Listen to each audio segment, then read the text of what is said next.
Good evening, everyone, and welcome to the public forum for the extraordinary meeting of Council on the 29th of May.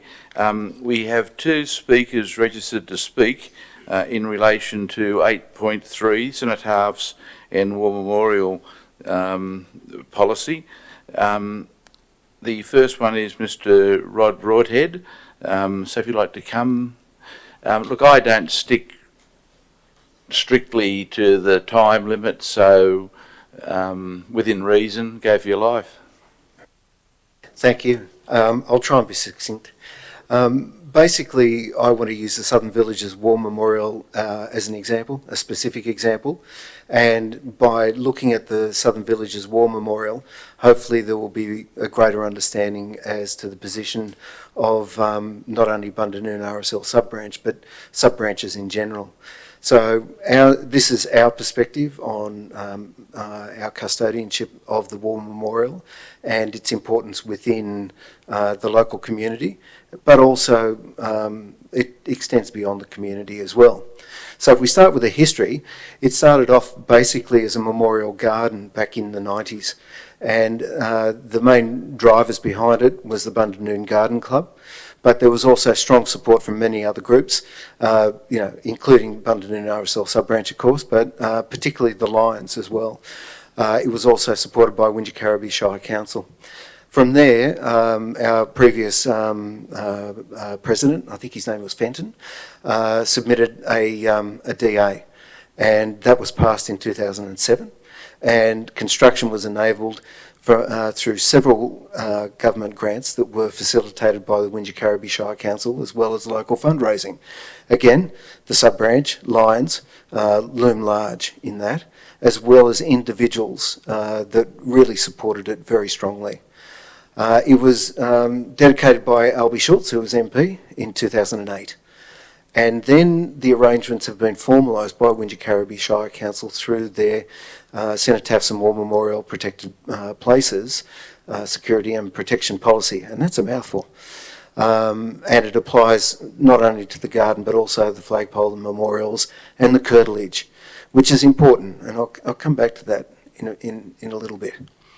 It has one purpose. It's a singular purpose installation. And that purpose is to honour all of those that have served and made the ultimate sacrifice.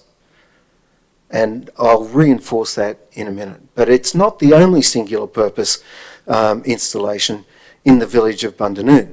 If you look at the brick building directly behind the War Memorial there, that's the public amenities. That's a singular purpose installation as well. And I'll come back as to why it's important that it's a singular purpose installation. It's there to honour the fallen, but it's also, it provides a space for family, for veterans, and you'd be surprised the number of times. I mean, I go past that sometimes twice a day, sometimes 4 times a day, and every time you look at it, it's a reminder. It's that physical presence. It's there 24/7 every day of every year. And I think it's important to note that there are no other days. It's every day. It's every day because of what I'll come back in a moment and talk about, which is a covenant that we have with the fallen. But first of all, let's look at the protocols. The protocols, it's under the military auspices.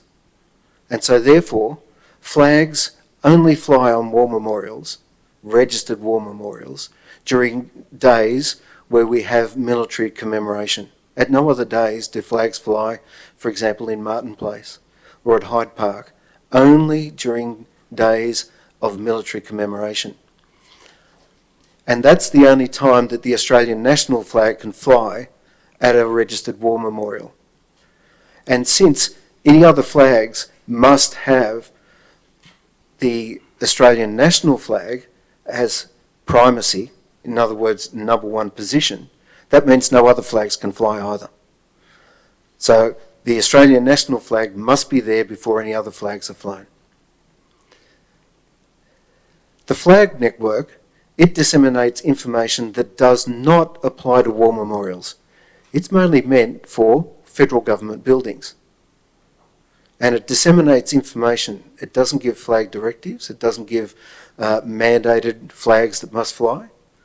That's up to individuals. Say, for example, your council here, you may follow the flag directives, or you may choose not to. That is entirely up to you. As I was told by the National Flag Officer, it's a free society that we live in. Now, as I said to him, I sometimes wonder about that, but that's the position that he takes. And there's a definite tier system which is published on the Department of Defence website, and there it is. And if anyone wants to have a look at the link, I've included that as well. And you can see there, primacy, Australian national flag, number 1. Number 2 is other national flags. For example, on Anzac Day, that's the New Zealand flag. Then you've got the state flags.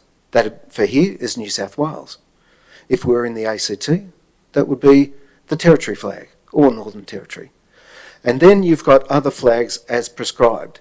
So that's tier level 5. And that's where the Australian Aboriginal flag and Torres Strait Islander flags come in. And then after that, you've got the different flags for each of the divisions of military.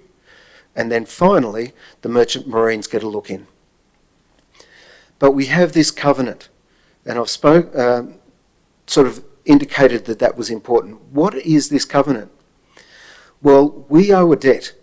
We owe a debt to our service personnel, those that answered our country's call, and in particular, we owe a debt to those that made the ultimate sacrifice. The only way that we can repay that debt is by honouring them in perpetuity. They are the soul of our country. And I just want to elaborate this. The further we get away from the original Anzacs, the stronger people coming out and supporting Anzac Day, it's stronger. The numbers are increased. The Lions Club at Bundanoon ran out of egg and bacon rolls. And they used the same numbers as before. Numbers are increasing. They put in a buffer. They still ran out. And our original Anzacs started this off. And I don't think anyone can argue that they are at the very, very core of what it is to be Australian. And from that point onwards, there have been more and more fallen at every conflict. That's the horror of war. And make no bones about it, it's horror. But we also have to pay tribute to those that are lost during peacetime, because the way that they train so that they are so effective in war, and the Australian service personnel are amongst the best. There's no better trained than what we have here. Our numbers may be few, but they are certainly trained. But the way that they train is very real. And so therefore the dangers are there. And recently we lost Jack Fitzgibbon in that parachuting accident. It was very public. Well, one of our members had exactly the same accident when he was jumping with Jack, when they were both trying to get into the commandos, and he survived, but he had to have his legs rebuilt. Now, he's now 20 centimetres taller because of it, and he's a big man, but he's now our current treasurer.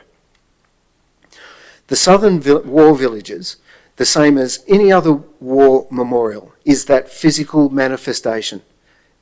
It's of our repayment. And that repayment can never be made in full.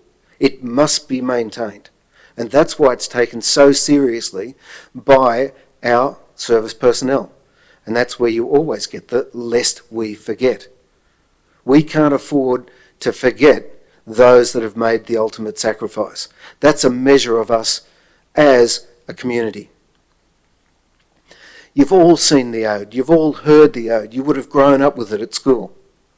I'm not going to recite it tonight, but it always follows with, lest we forget. So where does the custodianship rest with? At the moment, it rests with the Bundanoon RSL sub-branch. It's our duty, our solemn duty, and we take it very seriously, that we maintain that covenant. That's our promise. And it's very real to people that have served. So we will continue to repay that debt. We'll never repay it in full. And let me tell you, some of the members of that sub-branch have lost people, lost their mates in conflict. So the Southern Villages War Memorial is a very, very important place to them personally. But it's also the families as well. One of the members out there the other day, and that picture was taken at dawn, he says, that's my grandfather's grave, because that is all that remains of his grandfather. And that's the same way as it is for so many who made the ultimate sacrifice that were never repatriated home. The vast majority are left, Gallipoli, Fields of Flanders, the Somme, and all the rest of it. That's where they are. They're not at home. So this provides a place, much the same as a cemetery, which is hallowed ground. And that's the way it's considered. It's not only that. It's also a place for those that have served where they think of memories, and family too, where they remember all the good times, the bad times, the funny things, the quirks. You know what it's like when you go to a funeral. Everyone's quite stiff at the beginning, but then, after a while, somebody tells a joke and remember, there's this old event that happened, and then people start to laugh and they talk and they start to lighten up. That's what happens at these places. It doesn't matter which war memorial it is. That's the emotions that are evoked by being at the war memorial. Now, I always hear, what abouts and what ifs and all those sorts of things. So I'll give you a comparison. The Berrima War Memorial, it's on private land. It's not public land, it's privately owned. It's not registered. It doesn't follow the protocols. It's in a way a pastiche. There's a couple of flagpoles there. The ANF flies on the left.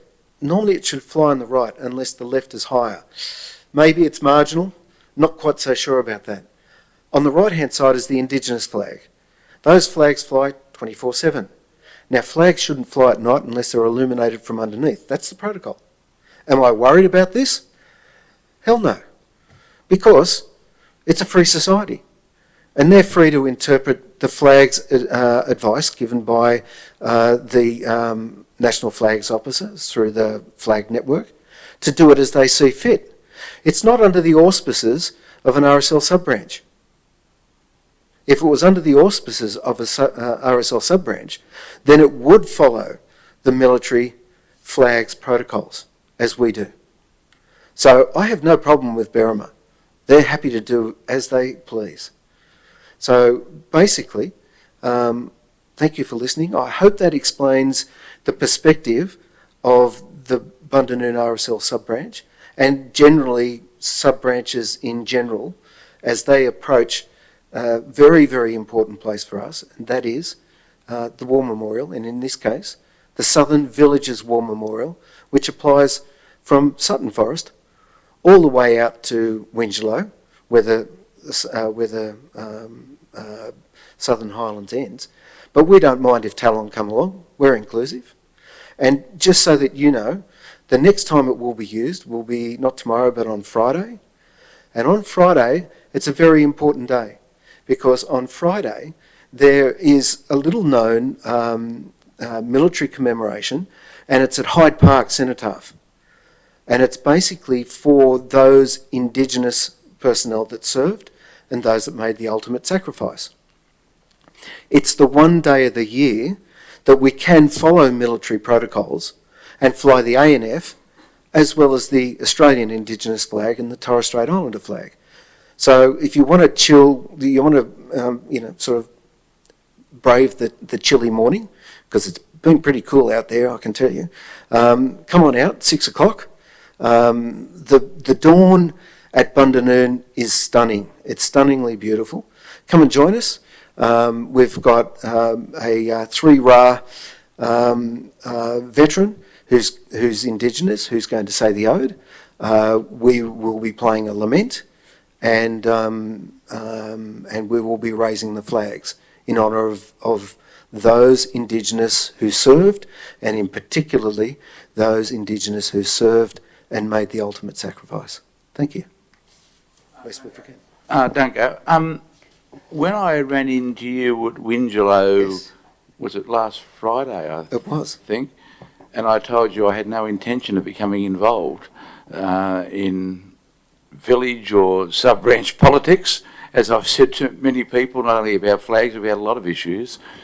I had no idea that I was going to be forced to be involved, that the matter was beyond the agenda, because I don't prepare the agendas, No. the general manager. So I don't want you thinking I was being rude to you the other day by what I said, but it looks like now I've been dragged into it by virtue of the policy review, but that's another issue. But look, I actually at the time said to you, well, how come Berrima I know. flies theirs all the time? That's probably why you... Exactly. Yeah, well- Because I've used this opportunity basically to inform. Yeah. And as I said, and it's good, Kevin is our president, what do you call it, SAS and what do you call that thing? I've been 19 years in Signals Corps. Signals, that's what I was looking for. Signals and SAS. Forces been through for Mm. Yeah. But And y- well, the three of us have been talking. You'll be pleased to know, I think we now are gaining some common ground, and we're hoping to resolve all of these issues, because the last thing that the sub-branch wants is any tensions within the community. And what we're hoping is that from this point forward, and you know, we're trying to find common ground, but common time, so that we can sort of sit down, work all of this out, and then get back onto an even keel, because that's something that the sub-branch has been endeavouring to do from the outset. Mm. So, Well, you know, I take a personal view. If there's a flagpole, it's great to see a flag on it, in particular Australian or Indigenous flag. However, there are protocols. yes, Look, I'm going to later on move a slight change to the recommendation, asking the staff to look at state and federal protocols for the flying of flags generally, because I have no intention of reinventing how flags are flown. well, But if I just finish, you say the Berrima one's on private property. yes, I thought it was in the marketplace. it's under private property. Is that private? That's not owned by the council, isn't it? That No. that land. No. That little corner. That's It's actually in your, as a part of your policy, the Cenotaph and policy that's on the agenda. In the table. It just say it's private property, does it? Yep. No. Yes. No. It does. Have a look. At the Anyhow, listed that's something private we property. can have a look at. But Yeah. but as I told you, they fly all the time. Yes. As a matter of fact, a couple of weeks ago I was out there. I travelled around the villages quite a bit, and the flags were flying. Some had put them both upside down, which, you know, you've got to wonder about people who do that kind of thing. But That's more of an American thing, yeah. when they're trying to say that that the country's in considerable disorder. I think the good people of Berrima would have been horrified. But we rang It is. we rang the Berrima Residents Association, and They got it sorted. they got onto us right away. But look, thanks for that. Yeah. And I just- you're leaving a copy of this with the council staff. Already got it. Okay. Yeah. But look, I think it's still going to be necessary for you, notwithstanding this, to make a submission in relation to the policy. That would be the normal process. And while I've got your ear, one of the things that members of our sub-branch strongly support is for there to be village flagpoles right in the centre, or wherever the BCA would wish to put them. And as a matter of fact, some of our members have volunteered, we're a pretty handy bunch, to help fly those, stand up those flagpoles. And that way, happy days. Happy days. Thank you. Okay, thank you. The next person wishing to speak is Andy Callahan.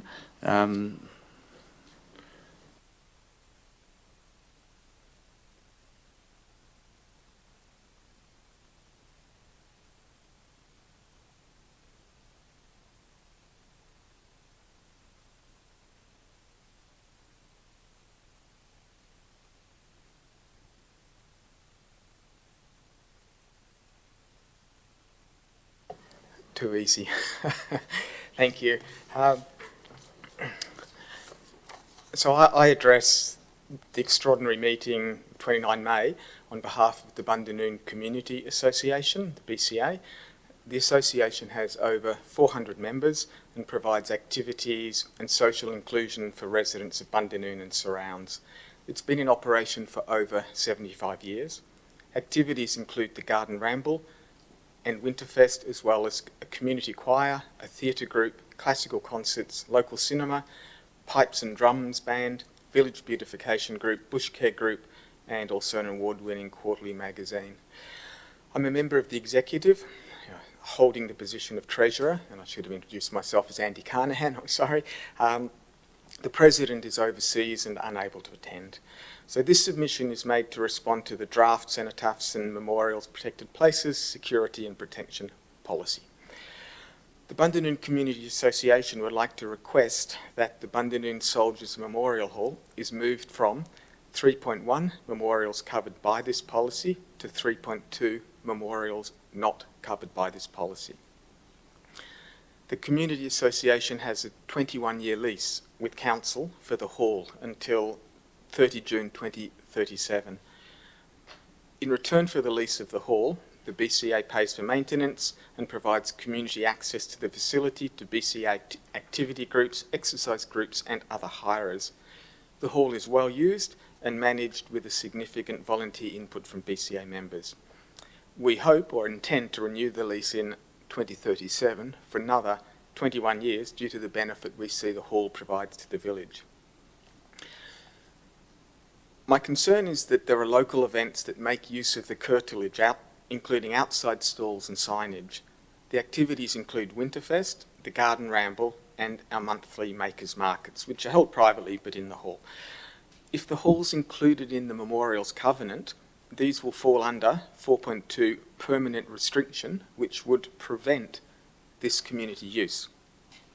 We also note that the Good Yarn, which is also a part of the hall, would be unable to display goods outside the shop, as this has been a long-standing tradition, and it would fall under the same permanent restriction.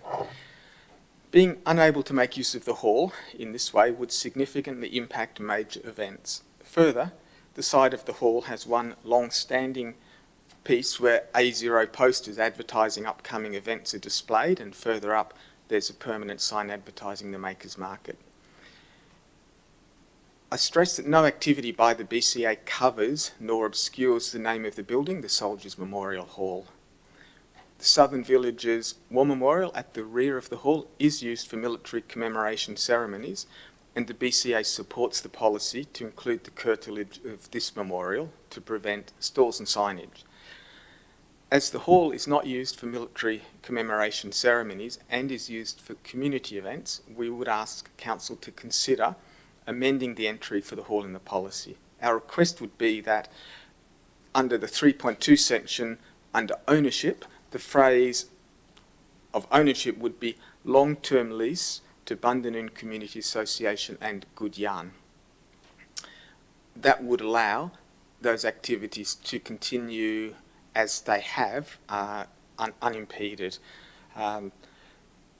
I hope it's possible for us to continue what are significant community activities, because the hall is seen as really the centre and heart of the community. And thank you for allowing me to speak, and I will table this as our initial submission. Yeah. Look, I didn't obviously draft any of this, but I think the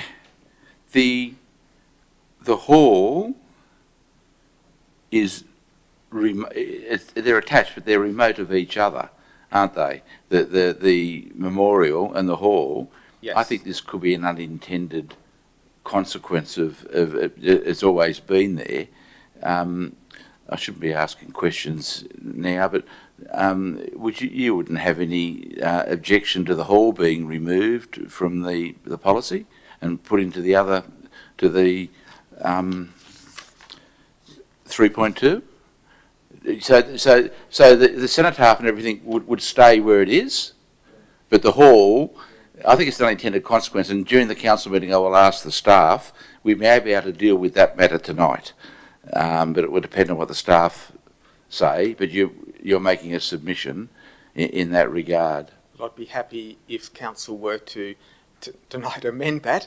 I would perhaps suggest that the Mossvale Aquatic Centre, you may want to excise that for the same reason, because strictly according to policy, they could not have advertising outside of the aquatic centre. So I suspect it's an unintended consequence, but I thought it was really important because it would significantly affect the use of the hall and the good yarn as well.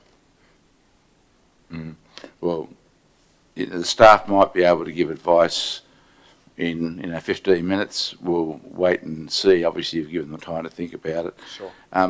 Just for consistency's sake, what I said to your fellow Bundanoon resident is what I said to you when we discussed this matter too at Bundanoon, that I was loath to become involved, but now I've been dragged into it. But, Look, I appreciate and I guess apologise. You've been dragged into it. I do think we have had a very successful, short, informal meeting while waiting for this meeting. Yeah, that's what community's all about, isn't it? Okay, Thank you. If nobody else wants to talk, or you want to? No. Okay, well, it's now 6 o'clock. It's when the council meeting should start, but I rushed in here that quickly that I left my notes from what I want to do at the meeting on my desk, so I've got to just... so we'll start, say, in 5 minutes' time. And I don't think the meeting will be all that long, hopefully.